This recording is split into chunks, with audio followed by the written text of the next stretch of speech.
Hola, ¿qué tal? Buen día. Bienvenidos a este quinto programa, del cuarto programa, perdón, de la quinta edición de TV Morfosis. Este evento que se ha convertido en el más importante de Iberoamérica para hablar sobre televisión y sobre cómo se está transformando. Es una coproducción de Canal 44 y de C7 Jalisco. Estamos transmitiendo en vivo desde la Expo Guadalajara en el marco de la Feria Internacional del Libro, el evento cultural en habla hispana más importante del mundo. Y nos transmiten en una cobertura muy amplia en Canal 31.2 en Los Ángeles, Canal Leer para toda Iberoamérica, Canal Zoom Colombia y en 2 streamings en Internet, udgtv.com/TV Morfosis y c7jalisco.com. Pueden seguir nuestra conversación en Twitter a través de las redes sociales con el hashtag de TV Morfosis. Este año nos acompañan más de 30 expertos de 8 países distintos y antes de empezar vamos a conocer a los 4 que nos acompañan en este programa.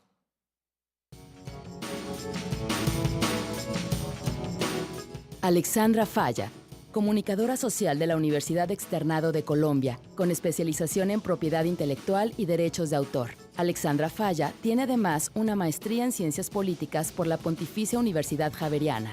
Tiene una amplia experiencia en el sector público en cargos directivos y en la asesoría de comunicaciones estratégicas, producción y gerencia de medios, así como en temas de gestión cultural. Posee una trayectoria académica con más de 15 años como catedrática de la comunicación en las universidades Externado, Sergio Arboleda y Central. Ha sido directora de la especialización en gerencia de las telecomunicaciones en la Universidad Central, asesora de la Comunicación Nacional de Televisión, directora de la Radiodifusora Nacional de Colombia, subgerente de Comunicaciones y Atención al Usuario de Transmilenio S.A. y directora operativa del Canal Capital. Actualmente es comisionada en la Autoridad Nacional de Televisión de Colombia, máximo órgano rector de la industria audiovisual en este país. José Carlos Zamora es licenciado en Derecho por la Universidad Francisco Marroquín, con una especialización en Derecho Mediático del Media Law Advocates Program de la Universidad de Oxford, recibiendo posteriormente una maestría en Asuntos Públicos por la Universidad de Texas en Austin. Dirigió durante 8 años el Night News Challenge de la Fundación Night, una iniciativa destinada a estimular la innovación de medios de comunicación a nivel mundial. Con una amplia trayectoria en medios de comunicación, José Carlos Zamora se incorporó a Univisión en 2012, donde se desempeña como vicepresidente de Comunicaciones Estratégicas, una propuesta de contenidos audiovisuales para la comunidad hispana de los Estados Unidos de América.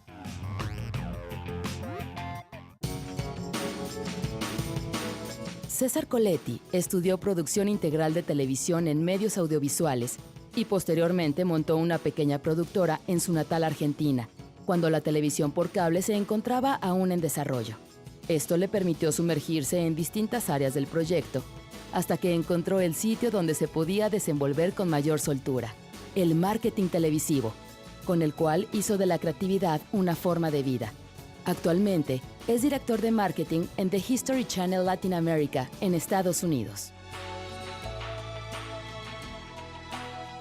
Doctor Arturo Rueda, doctor en Teoría Política, Democrática y Administración Pública por la Universidad Autónoma de Madrid, maestro en Periodismo y Asuntos Públicos del CIDE. máster en Instituciones Jurídicas y Políticas de Europa en la Università Statale da Milano, director general del diario Cambio Puebla y autor de la columna política Tiempos de Nigromante, autor del libro La sucesión en Puebla, conductor titular de Cambio TV con el hashtag Nosotros los Troles. Ha dedicado la última década al periodismo y la investigación de la transición de modelos informativos al soporte digital y su interacción con las redes sociales. Ha publicado textos al respecto en revistas académicas y especializadas. Presidente del Consejo Directivo y director editorial Diario Cambio Puebla.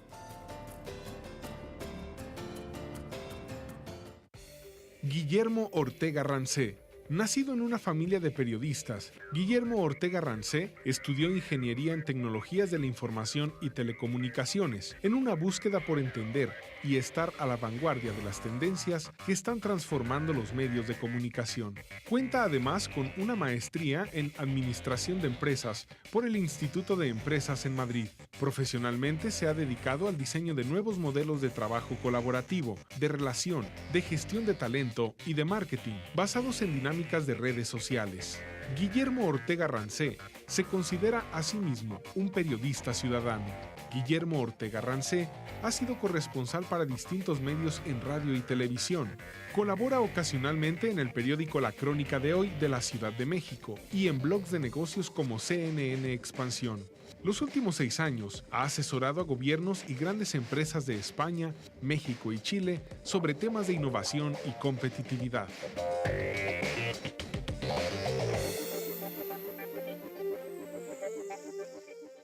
Estos son nuestros invitados del día de hoy.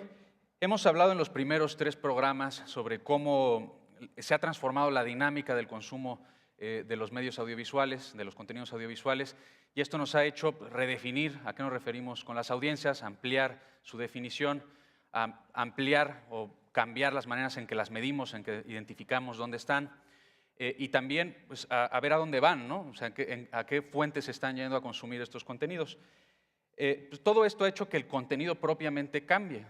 Lo que estamos produciendo es distinto, ¿no? La gente, las audiencias parecen buscar pues, cosas más inmediatas, el clima, el tráfico, el resultado deportivo, y los contenidos de profundidad se han reducido en tiempo y se han hecho un poco más dinámicos. Entonces, antes de entrar en materia para hablar de esto, vamos a ver una pequeña cápsula sobre qué están consumiendo las audiencias. ¿Qué consumen las audiencias audiovisuales? Los índices de crecimiento en el consumo de formatos audiovisuales del género no ficción en América Latina han ido en aumento. Los documentales, el docudrama, los shows de telerrealidad, los web shows, entre otros formatos, han llamado la atención de los programadores y han empezado a ocupar gran parte de los horarios de programación de los canales de televisión. Por su parte, los productores de contenidos han empezado a entender este momento que vive la industria y han abandonado en mayor o menor medida un género que fue importante para la narrativa audiovisual latinoamericana, la telenovela, hoy relegada a readaptaciones y actualizaciones con nuevas figuras del espectáculo, con una trascendencia tímida en la mayoría de los casos. En este panel discutiremos sobre los cambios en los gustos y preferencias por parte de nuestras audiencias a la hora de decidirse por el consumo de contenidos audiovisuales al contar con ofertas más amplias y variadas.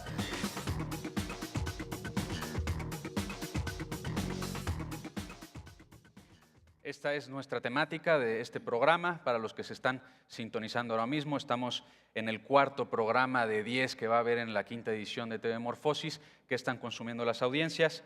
Y yo quisiera ya entrar en materia. Bueno, las audiencias y sobre todo las nuevas, los que llaman ahora los millennials, distribuyen su atención de otra manera. Ya a lo mejor no se concentran en contenidos que tomen mucho tiempo o que tienen una dinámica más lenta, necesitan ir más rápido, más dinámico. Pero al mismo tiempo, pues también parece que otros contenidos que antes no se les daba mucha importancia empiezan a tomar importancia, como los documentales breves, los shows de telerrealidad, pues que tienen más interacción con ellos. Entonces, pues, la idea es que en este panel podamos ir profundizando en estos contenidos. Y yo quisiera empezar por Alexandra Falla, porque pues, hay un punto de vista que en los 3 programas anteriores no hemos tocado mucho, que es la televisión pública, que responde a otros objetivos sobre qué contenido transmitir. Entonces, empezamos contigo para que nos des este punto de vista.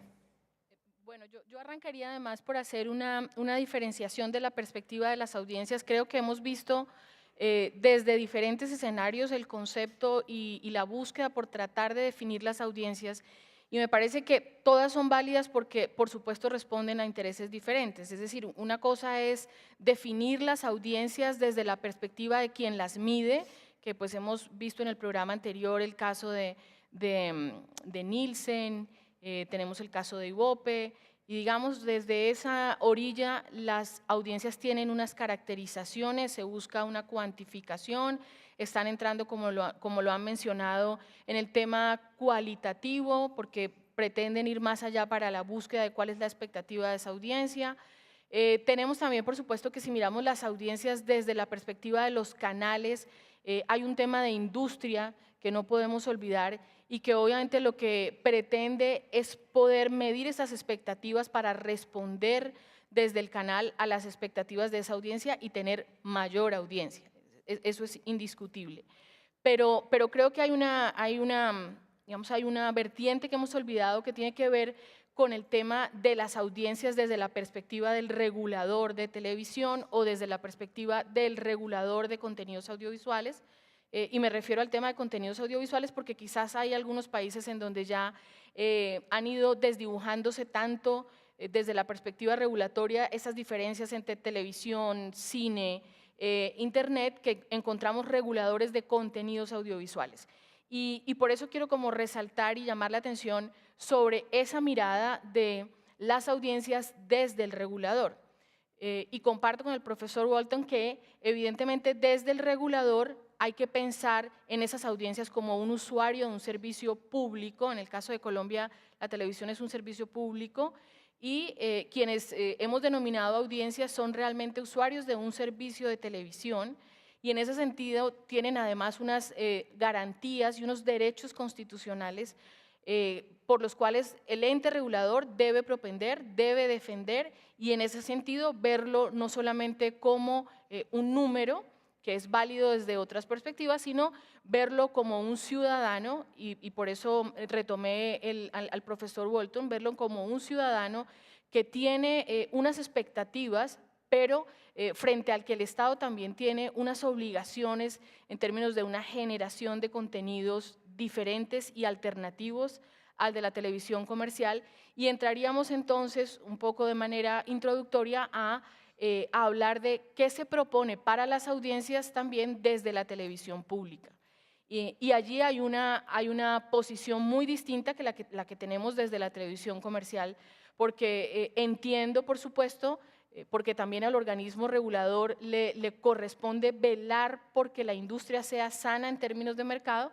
Entiendo que a un canal de televisión o a una televisión comercial le interese aumentar su audiencia y para eso busque qué es lo que quiere la audiencia, pero también entiendo que desde la televisión pública hay una obligación del Estado de definir unas políticas que de alguna manera propongan al ciudadano unos contenidos alternativos que no necesariamente son los que tienen la mayor cantidad de audiencia.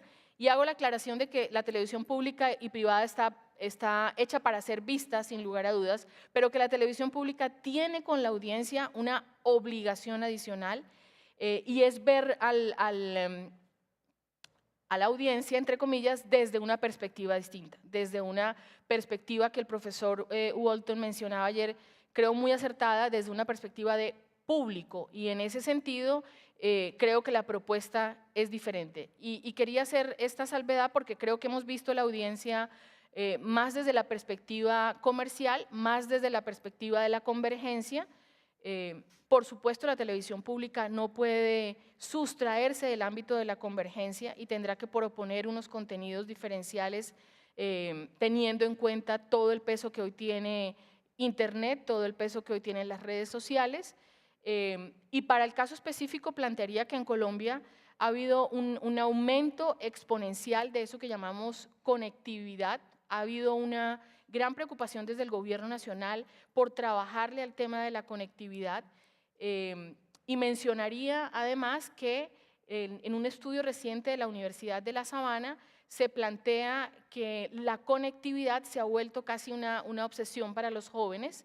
y que hayan satisfacción solamente en la conectividad. Es decir, sin que haya una gratificación más allá de eso, ya hay una satisfacción inicial importante solamente con estar conectados. Yo dejaría, digamos, este abrebocas para poder darle también como otra visión a ese análisis de la audiencia y obviamente para ver que hay otras preocupaciones distintas, supongo que son preocupaciones, por ejemplo, que comparte la academia, frente a ese concepto de audiencias y de cómo abordar el tema de las audiencias en este ámbito de la convergencia, cómo abordar el tema de la regulación en este ámbito de convergencia. Alexandra, perdón, me parece interesante pues analizar, porque por un lado está la tendencia de lo que las audiencias están buscando, ¿no? Que a veces pues es lo que comentábamos en un principio, ¿no? Lo más inmediato, a lo mejor con poca profundidad, pero el regulador tiene otra responsabilidad, ¿no? Que también es pues, tratar de transmitir contenidos con otras agendas más culturales, a lo mejor de transmitir conocimientos, de enriquecer a la sociedad.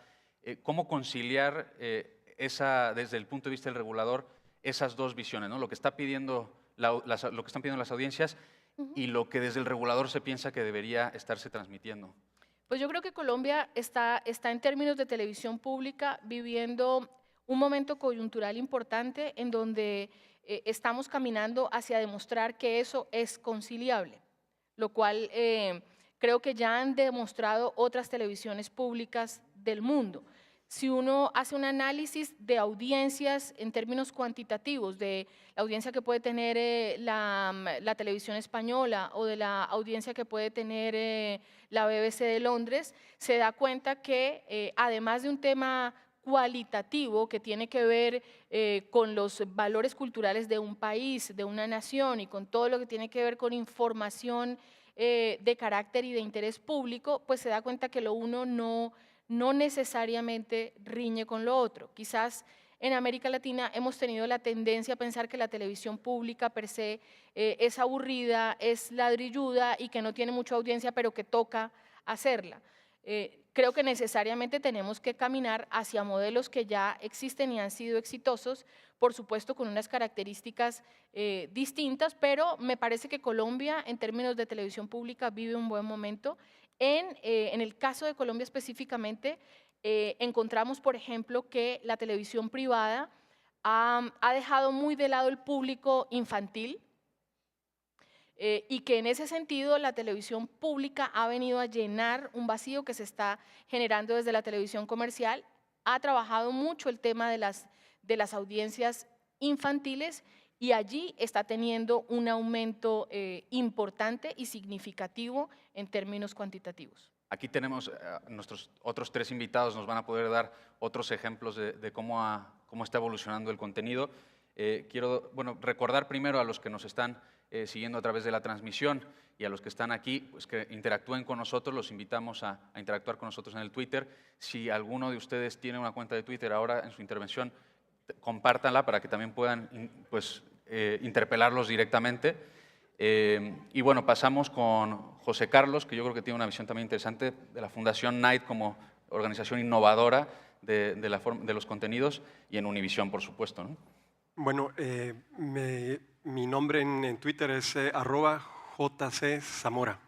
Ahí bienvenidos sus comentarios para conversar y poder seguir la conversación luego del panel.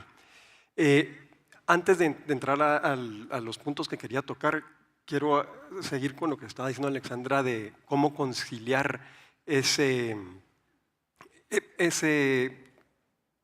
lado comercial con el lado de servicio público. En Univisión, por ejemplo, tenemos una división de noticias, que es específicamente donde yo trabajo. Y ahí tenemos una responsabilidad de brindar un servicio público muy fuerte. En Estados Unidos, 16% de la población es hispana. Ese porcentaje de la población se va a duplicar para el 2030. O sea que dentro de pocos años, la mitad de la población de Estados Unidos va a ser hispana. Esta comunidad es muy leal y tiene una relación muy directa con Univision. Univision le llega a 96% de los hogares hispanos en Estados Unidos y 72% de esa audiencia no es duplicada. Eso quiere decir que es gente que amanece, enciende la televisión en Univision y se va a dormir en la noche con Univision. Entonces, eso nos genera una responsabilidad fuertísima, ya que tenemos la obligación de darles el contenido informativo que necesitan para tomar buenas decisiones. Oye, aprovecho para meter un tuit de alguien que ya nos está preguntando cosas. Pregunta Lisbeth Soto, ¿por qué la audiencia está más interesada en el entretenimiento que la información? ¿Y cómo se resuelve este reto, no? Bueno, eso es muy claro. En general, la comunidad prefiere entretenerse. Creo que eso viene por muchas cosas diferentes. Pero creo que poco a poco se pueden ir creando contenidos que tanto entretengan como informen. Y creo que vos nos puedes hablar más de eso. Y ahora entrando a los puntos que creo que son clave, es que para saber qué consume las comunidades y dónde hay que enfocarse en las tendencias digitales más importantes, que es, la información es local. Lo que más interesa a las comunidades es saber lo que está pasando en su comunidad. Luego es social. Más que audiencias, son comunidades. Lo que antes era conocido como la audiencia, ahora es una fuerte comunidad y es una experiencia social. Y esta comunidad constantemente está dando retroalimentación y feedback a los creadores de contenido, de qué gusta, qué no gusta, y eso permite ir constantemente refinando los contenidos y evolucionando. Y tercero, la tercera tendencia es móvil. Cada vez el consumo es más móvil. Y esto lleva a los tipos de contenido, que es a la carta, on demand y a la fragmentación. Estas comunidades, en general es una comunidad, pero más que una comunidad, hay cientos de comunidades en diferentes plataformas. Entonces, lo que hay que hacer, y esto es clave al medir, es buscar qué comunidades están en qué plataformas y qué tipos de audiencia, qué tipo de contenidos gusta en qué plataforma y crear ese tipo de contenido e irlos a buscar ahí. Nos preguntan también que cómo hacemos para hacer que la gente se interese más en contenidos de mayor profundidad. Entonces yo creo que ahora es buen momento para que nos cuente César de su experiencia en el History Channel, ¿no? Miren, sí, hola, ¿me escuchan ahí? Hola, hola, Ahí hoy está. sí, hola. Bueno, como primera medida nosotros creo que estamos de alguna manera intentando romper paradigmas. Creo que History lo ha hecho en gran medida en los últimos años, pero desde una óptica en la cual nosotros identificamos que ya no hablamos más de audiencia. Para nosotros el término audiencia es un término totalmente antiguo, televisivo, que hoy no es relevante. Porque la audiencia, lo que nosotros denominábamos audiencia, era muy pasiva en su momento. Y hoy no hay forma de que eso pase. Ya es la tecnología y las generaciones nuevas no permiten que queden completamente estáticos. Ellos tienen que participar. Ellos necesitan sentirse identificados por parte del medio. Yo me pregunto acá, levanten la mano, ¿cuántos de ustedes tienen menos de 30 años? Ok. ¿Cuántos de ustedes tienen menos de 20 años? Ahora que tienen las manos levantadas, ¿cuántos de ustedes menos de 20 años tienen teléfonos celulares? Y están tuiteando en este momento. Vamos, yo sé que están tuiteando todos. Ok. Todos ustedes son los que están definiendo hoy lo que va a ser el futuro de la televisión.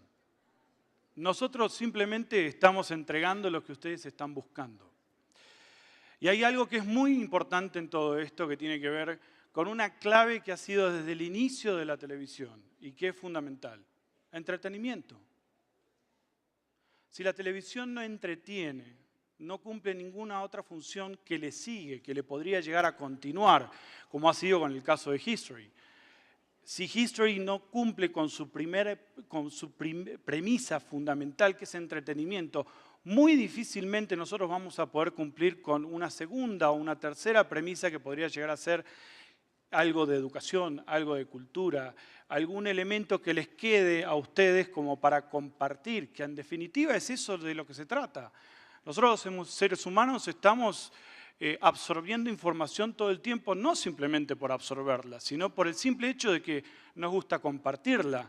Y por primera vez en la historia, en los últimos 50 años, tenemos en la mano unos dispositivos que nos permiten compartirlo de forma instantánea, en tiempo real, todo lo que nos pasa y todo lo que queremos opinar. Entonces, a partir de ese momento es una locura pensar de audiencias, hay que hablar de usuarios de marcas, él hablaba de comunidades, yo coincido 100% en eso, y es ahí donde History de alguna manera empezó a cambiar de forma radical. Y otro cambio que fue un punto de inflexión muy fuerte en lo que corresponde a History, son dos cosas adicionales. Uno, que nosotros no nos consideramos ya más un canal de televisión, sino nos consideramos un medio transmedia. Y por otro lado, un elemento que fue fundamental y que es, nosotros dejamos de ser hace un tiempo, hace unos 3 años, un canal de temas y pasamos a ser un canal de historias de gente, un canal de personas. Y ahí fue cuando se hizo el cambio rotundo. Hace un ratito hablábamos de los géneros, que también eso tiene mucho que ver, ¿no? Y que tiene que ver mucho el contexto con el cual uno mira las cosas. No es lo mismo como lo miramos nosotros, que somos un canal de TV paga, como lo podría llegar a ver Univisión, como lo podría llegar a un canal de televisión abierta, como lo podría llegar a ver un ente regulador. Tenemos diferentes objetivos, obviamente, y vemos las cosas de diferentes maneras. Pero de alguna manera creo que lo que sí se ve hoy en el consumo del entretenimiento es que hay una diferencia muy marcada que se ha dado en los últimos años, es que es entre lo que es ficción y lo que es la realidad. Y el crecimiento de la realidad tiene que ver mucho con, desde mi punto de vista muy personal y en lo que he vivido profesionalmente, de la empatía y de lo que la gente siente respecto a Tom Cruise cuando aparece en una película versus a un Cham Lee cuando aparece en El precio de la historia. Sí, perdón. Si quieres, termina la idea, pero también quiero darle la palabra a Arturo. Termina tu idea y pasamos.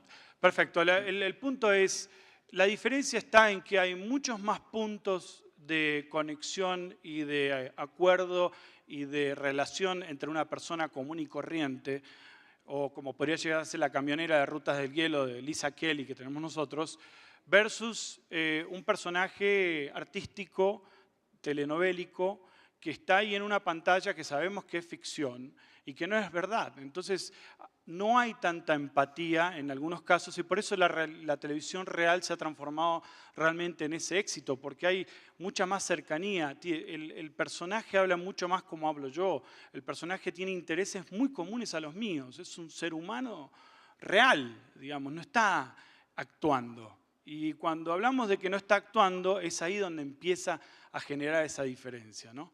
Vamos a quedarnos con esa idea. Retomo lo que decías, que ya no se desconceptualizan como canal de televisión hacia otra cosa. Y un jugador importante también en todo este tema del transmedia son los periódicos. Los periódicos han sido los más afectados por esta transformación, irrupción de los medios digitales y también han tenido que adaptarse y crear un concepto para integrarse dentro de los medios audiovisuales también. Y Arturo, la verdad es que tiene una experiencia muy interesante que contar aquí en México de cómo los periódicos se han tenido que reinventar y adaptarse también. Sí, yo de entrada soy director de un periódico, venimos del negocio de la información, aunque como que la televisión es una rama diferente, una familia diferente, pero esencialmente me parece, y quizá esta es una idea provocadora, que en estos paneles de expertos, yo que vengo de una familia diferente, veo una idea común que tuvimos los periodistas de impreso hasta hace unos meses o quizá un año o dos. Y quizá es una herejía lo que voy a decir teniendo a tantos expertos aquí enfrente. Pero aunque casi la mayoría de ustedes hablan de esta interconectividad, de estos audiencias o consumidores o público de segunda pantalla que está viendo televisión y al mismo tiempo está tuiteando, está viendo su teléfono, creo que en el fondo subyace la idea en todos ellos de que hay unos que hacen televisión y otros que la ven. Como los periodistas hasta hace unos años teníamos la idea de que, a ver, unos somos periodistas profesionales y el que tuitea y toma la foto y manda su video, pues esos son amateurs, son aficionados, ellos no dan contexto, ellos no pueden ofrecer nada que nosotros sí podemos ofrecer. Creo que en la televisión subsiste ese pensamiento porque lo que no nos acaba de quedar claro es que las barreras de acceso a la industria se derrumbaron totalmente. Antes, para participar tú en un canal de televisión o para ser un broadcaster, un transmisor de televisión, pues de entrada necesitabas un permiso del Estado, una concesión, ¿no? Necesitabas altísimos costos operativos.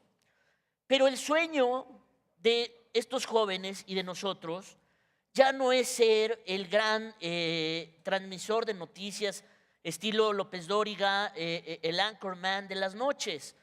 Nuestro sueño y el sueño de todos estos jóvenes es ser el wherever tomorrow de su ciudad, el wherever tomorrow de su país y tener la capacidad de, desde las redes sociales, insertarse con el mainstream, ¿no? No en balde, el gran suceso de la temporada de este 2013 en YouTube fue el encuentro entre el Wherever Tomorrow y Derbez, ¿no? Es decir, la unión de estos dos mundos, este crossover, ¿no? En el que todos nosotros tenemos ya la posibilidad de ser broadcasters. Ya no tenemos que tener una concesión del Estado, no tenemos que pagar altísimos costos de operación, nóminas, cámaras, iluminación. Todo está en manos de nuestra creatividad. Y con las modernas plataformas, es decir, se derrumbaron los accesos tanto de requisitos legales, de reguladores, se derrumbaron los accesos de hardware, ¿no? Porque hoy tú puedes comprar un equipo por $1,000 de transmisión online, ¿no? Que te sale baratísimo. Hay diferentes marcas, diferentes empresas. Necesitas 2 cámaras, 3 micrófonos, una pantalla verde y voilà, eres un transmisor de televisión con capacidad para hacer streaming, con capacidad para hacer on demand. Y me parece que son ellos los que tomaron el poder en esas dos vertientes. Ustedes ya tienen la capacidad de producir, la capacidad de insertarse en el mainstream, pero también son ustedes los que nos mandan a nosotros con su teléfono móvil, porque son ustedes los que dicen cuándo y a qué hora consumo estos productos audiovisuales. Yo no sé, a lo mejor entre nosotros de cierta edad todavía los conocemos, pero probablemente ustedes, los jóvenes universitarios, no saben lo que es prepararse para ver a las 8 de la noche un programa de televisión y seguir la programación normal de un canal. Pues ya nadie lo hace, ¿no? Es decir, ves en el Twitter que ocurrió algo, te vas al YouTube, ya lo subieron. Por ejemplo, lo que decía, hablaba hace unos momentos abajo aquí, Ariel de CNN, el tema este de la muerte de Rápido y Furioso, Paul Walker, reventó prácticamente todas el tema en las redes sociales y el consumo de Internet. A ese respecto, los periódicos nos hemos buscado cómo insertarnos en este mundo audiovisual y me parece que hasta ahora nuestra experiencia ha sido muy mala porque hemos seguido el modelo este de que la información es cortita, entonces hacemos clips de 3 minutos y si hacemos clips un poco mayores ya nadie los ve, de 10 minutos, me parece que es un problema. De tal forma que nosotros desde nuestra experiencia provinciana, ¿no? Hace rato se hablaba de los provincianos, yo soy un provinciano, decidimos lanzar un web show en streaming que se llama Nosotros los Troles, hashtag Nosotros los Troles, lo pueden buscar en YouTube ahí. Y le metimos varias cosas para hacer un experimento con motivo de las elecciones locales que hubo en Puebla este año para presidente municipal, es decir, un fenómeno muy local, ¿no? Hicimos un programa de 54 emisiones, se transmitía todos los días de 9 a 10 de la noche, es decir, en streaming, como un noticiero formal o un chacotero, porque el formato era un chacotero para bromear y para reírse de las propuestas de los candidatos, etcétera, etcétera. Le metimos un tracking diario, una encuesta para conocer el estado de la elección, la intención de los votantes.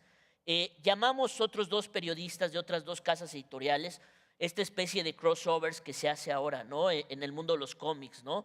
Hulk contra Superman, ¿no? Uno de Marvel, otro de DC, familias diferentes, pero se parecen, ¿no? Arturo, voy a tener que interrumpirte para poder dar pie a la interacción. Digo, Rápidamente termino. Rápidamente termino. Este programa que tuvimos tuvo al final 600,000 minutos de transmisión, lo cual equivale a 10,000 horas de transmisión. Para nosotros fue un suceso porque es como si el programa hubiera estado transmitiéndose durante 38 años seguidos. Proporcionalmente. Proporcionalmente hablando, es como si se hubiera transmitido 38 años, lo cual nos indica, un poco siguiendo lo que decía, las audiencias quieren productos locales, cercanos a su comunidad, y quieren móviles, ¿no? Es decir, que se enteran algo que pasó e inmediatamente se van a Sobre la idea que decías de que habían bajado las barreras de producción y que cualquiera ahora puede transmitir un programa, tú, José Carlos, de Univisión, ¿percibes que Univisión compite con todos estos nuevos contenidos que están generando por la propia gente? Definitivamente que sí. Y eso es lo que es interesante y lo que nos lleva a redefinir primero, o sea, a crear nuevos contenidos en diferentes formatos, pero por ejemplo en el ámbito de las noticias, a redefinir qué son las noticias. Y por ejemplo, en el caso de los jóvenes de entre 18 a 34 años, las noticias ya no son las noticias que seguro nosotros estamos acostumbrados de el noticiero de las 6 de la tarde donde aparecen 2 personas diciéndote qué pasó. Su concepto de noticias es totalmente diferente. Y por ejemplo, una de las cosas que estamos haciendo, más que todo en un nuevo canal que acabamos de lanzar que se llama Fusión, es usar el humor. Esa es como la moneda principal de los jóvenes, es utilizar el humor y la sátira política para hablar de temas importantes. Entonces, eso te permite, por un lado, dar información muy buena y muy importante que de otra manera no se vería. Por ejemplo, como comer tus vegetales, pero en un nuevo formato, que es el humor. Y por ejemplo, hay un nuevo programa que está teniendo mucho éxito y es un entrevistador, como un programa de políticas públicas, que entrevista a 3 marionetas. Y entonces, como las marionetas representan como diferentes perspectivas y políticas, y es totalmente en sátira, y puedes reconocer más o menos de qué ideología y de dónde viene cada marioneta, pero hace que sea súper entretenido y hace que los jóvenes quieran ver temas que usualmente están aburridos de ver y no les interesan. Esto genera un nuevo reto, ¿no? De lo que llaman ahora el infotainment, ¿no? De cómo conciliar el transmitir una información, un contenido profundo que deje un valor con el entretenimiento. Quiero ir contigo, Alexandra, otra vez, y introduzco con un tuit de Alexia Danae que dice: ¿cuál crees tú que es el principal motivo por el que las audiencias no consumen contenidos educativos, o lo consumen menos, contenidos culturales, o lo consumen menos? Fundamentalmente yo creo que desde la perspectiva de las radios y de las televisiones públicas hay que decir porque ha faltado creatividad en presentar esos contenidos de manera entretenida. Comparto con mis colegas que si no hay entretenimiento no pasa nada. Es decir, la televisión pública tiene que ser entretenida, obviamente con unas finalidades y unos mensajes de interés diferentes, pero entretenida. Y tenemos en Colombia casos que muestran que eso es así. Ahora hay un programa muy exitoso en la televisión pública que además se ha convertido en un tema de conversación obligado que se llama Los Puros Criollos, y es un programa que fundamentalmente busca como las raíces de la colombianidad, los símbolos de la colombianidad, pero es muy entretenido. Entonces, creo que la falla ha estado fundamentalmente allí. Y obviamente también hay una falla en rezagarse frente a este tema de la convergencia. Me parece que hoy hay más conciencia de eso y, por ejemplo, en la televisión pública nacional y regional ya hay una claridad de que los proyectos televisivos dejan de ser proyectos puramente televisivos y que deben tener una combinación con otras plataformas para que realmente haya una satisfacción de lo que está demandando la audiencia en términos de la conectividad y en este tema de la convergencia y del ser multiplataforma, que es una realidad que no puede tampoco negarse la televisión pública. Nuestra audiencia ahora mismo nos está preguntando a través de Twitter, Sandra Hernández, sobre cómo, por ejemplo, el History Channel discrimina y prioriza sus contenidos, que yo creo que esto va de la mano también con la televisión pública. Al final, ¿cómo decides qué contenidos salen, cómo adaptarlos a la demanda? Obviamente pasa primero, principal, por escuchar. Digamos, nosotros, como mencionaba hace un ratito, hemos roto el paradigma de estamos acá, nosotros sabemos lo que hay que hacer y ustedes están ahí y ustedes miran. No, ese paradigma ya está totalmente roto. Nosotros nos vamos con esa línea. Entonces es escuchar mucho en las redes sociales. Tenemos incorporados elementos a nivel de estudios de mercado, lugares donde nuestros usuarios tienen capacidad de poder contarnos todo el tiempo qué es lo que está pasando, qué es lo que sienten. Ahora estamos incorporando plataformas de fans que van a tener una comunidad que va a estar trabajando constantemente, conjuntamente con nosotros en los que quieren recibir lo que están buscando. Pero la premisa es siempre la misma, digamos, la premisa es entretenimiento. Obviamente uno se plantea situaciones en las cuales se dice, bueno, queremos contar la historia de México. La historia de México creo que la deben haber contado miles de canales de televisión y debe haber miles de libros de la historia de México. Depende un poco de cómo nosotros la queremos contar, qué realmente va a quedar en esos usuarios y si realmente va a cumplir esa función de entretenimiento y quizás de educación de alguna manera. Adicionalmente a eso hay que también contemplar lo que estaba mencionando Alejandra hace un momentito, que es el tema de cuál es la función de la televisión per se hoy en sí misma y cómo se complementa con las otras cosas. Porque si estamos hablando de entretenimiento solamente, si estamos hablando de que esa es la premisa fundamental, pero que también queremos jugar el papel de educar y de difundir cultura, hay otros hoy en día elementos que nos ayudan mucho más de la televisión en sí misma, que la televisión puede funcionar como un abreboca, como un despierta interés, donde a un usuario nosotros normalmente lo que hacemos es llamarlo, mostrarle un producto de una manera extremadamente entretenida y le damos la posibilidad y los medios para que él pueda seguir teniendo otra experiencia adicional, una segunda, una tercera, una cuarta, dependiendo del medio. Por ejemplo, puede estar en este momento tranquilamente viendo Humanidad, la historia de todos nosotros, un ejemplo que tuvimos, y al mismo tiempo estar interactuando con su tablet, donde recibe más información. Y asimismo, a través de un link, él puede estar jugando en una trivia donde le va preguntando y enseñando cosas de lo que está viendo en el mismo momento. Y si quiere seguir investigando, nosotros no dejamos que él por su cuenta se vaya a Wikipedia a buscar algún tipo de información, sino se la entregamos en otros elementos. O sea que hay como diferentes niveles y layers de contenido que se van agregando, que al final del día, cuando uno dice, bueno, me interesa muchísimo este contenido y quiero aprender muchísimo de este contenido, sí, un programa de televisión de 1 hora no te lo va a dar. Un libro te lo va a dar. Las audiencias bueno, ahora mismo la gente que está interactuando con nosotros nos está pidiendo que demos a lo mejor ejemplos más concretos de estas experiencias. Si quieres, Alexandra, pasamos con José Carlos, que nos dé alguno de Univisión. Vamos contigo y a ver si Arturo también nos comparte otro. Bueno, muy brevemente. Bueno, creo que ese punto es clave, que el contenido es como una cebolla y hay diferentes capas. Pues tal vez para ser breve que todos tengamos tiempo, el claro ejemplo es este ejemplo de las marionetas.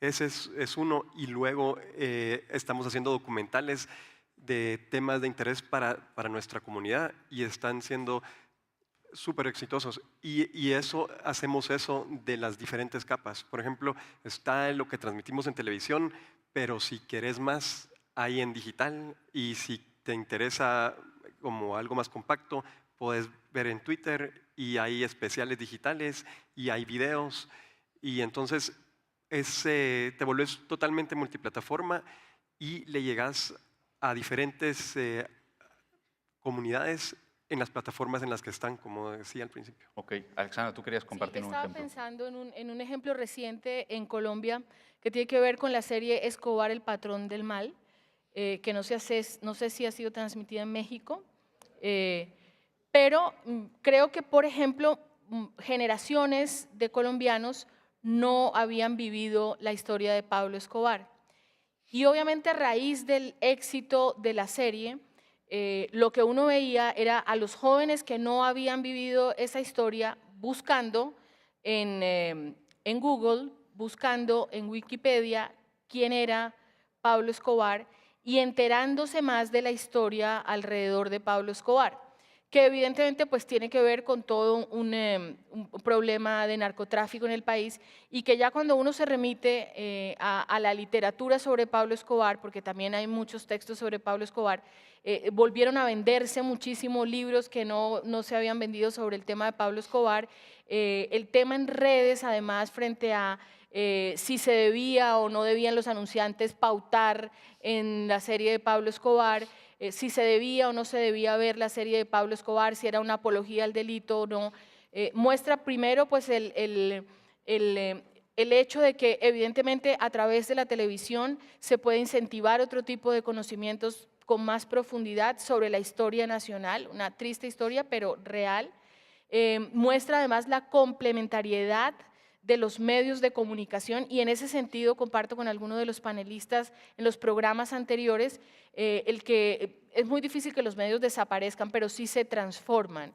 Y por ejemplo, el colega que está aquí de prensa podrá darnos fe de cómo los .com de los periódicos han entrado a reemplazar el papel impreso, pero siguen jugando un papel fundamental. Entonces creo que ahí hay un ejemplo de cómo la televisión puede convertirse en un nodo dentro de un contexto de multiplataforma para generar contenido de historia nacional, para generar debate alrededor de esa historia nacional y para, por supuesto, llegar a mayor profundidad en términos de conocimiento de la cultura nacional.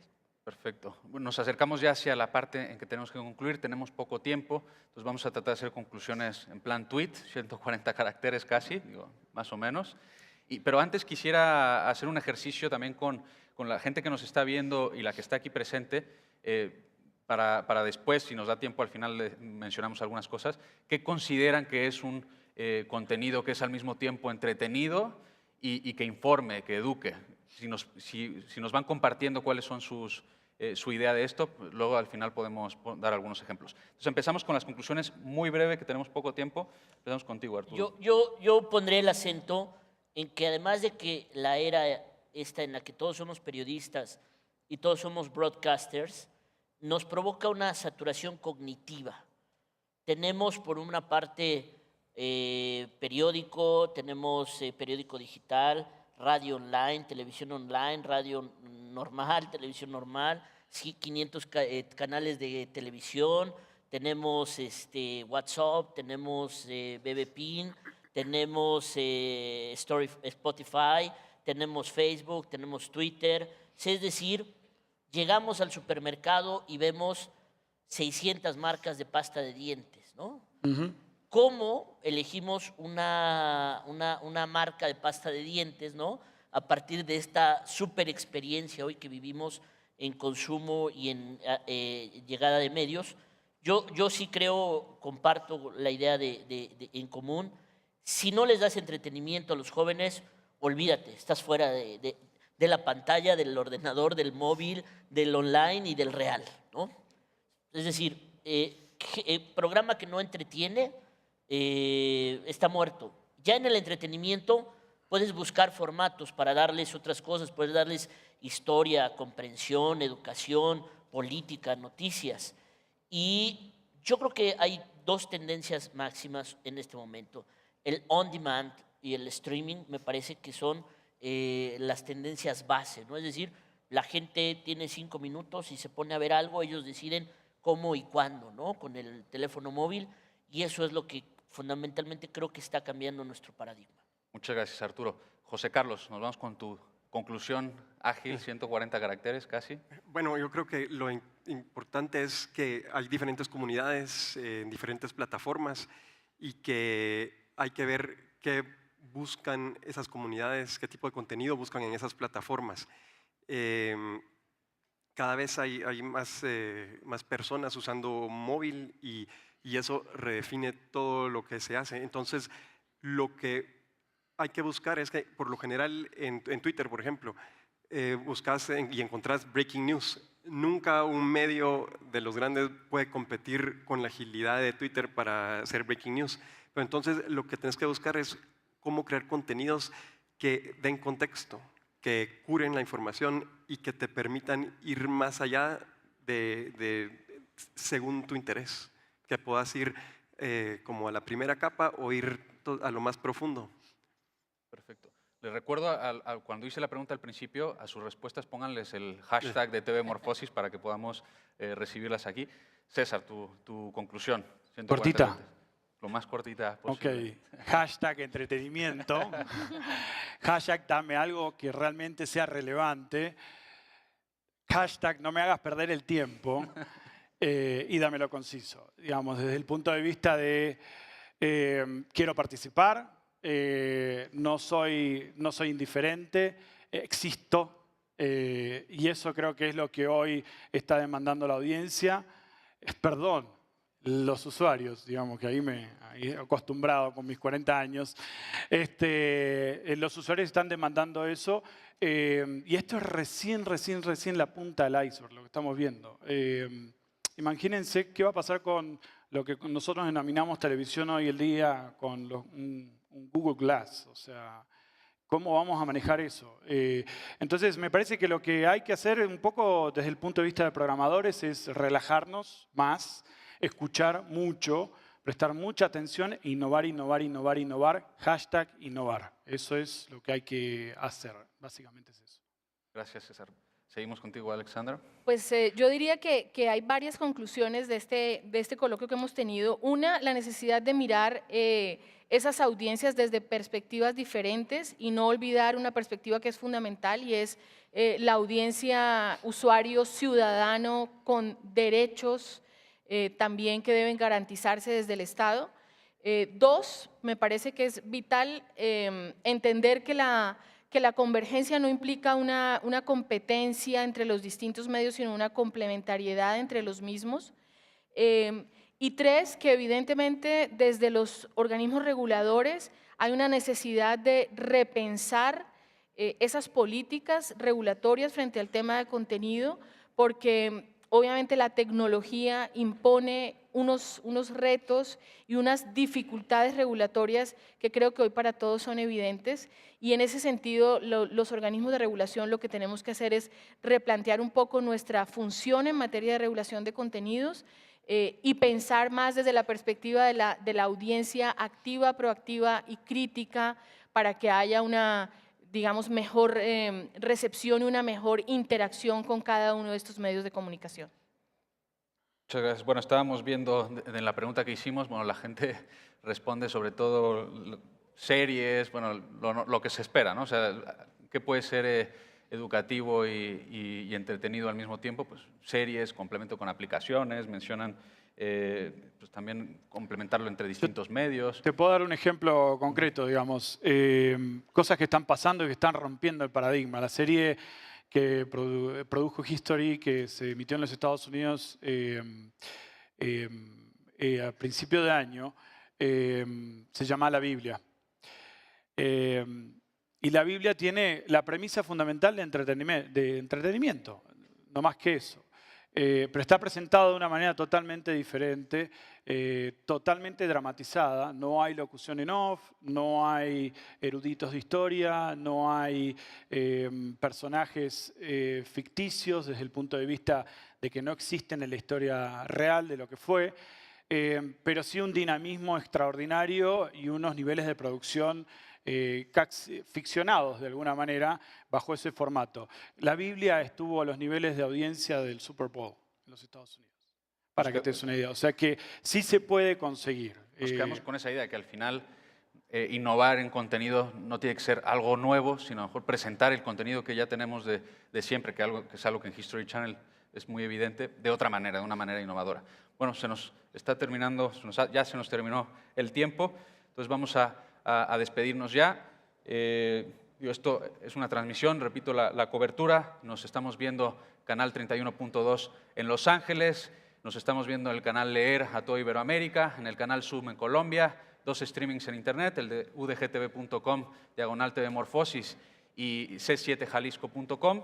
Nos están siguiendo en la conversación con el hashtag tvmorfosis y esto sigue. Este fue el cuarto programa de 10 de esta serie de la quinta edición de TV Morfosis. En el siguiente, en el quinto, vamos a hablar del poder de las audiencias. Los invitamos a que sigan adelante con nosotros en esta edición de TV Morfosis. Muchas gracias.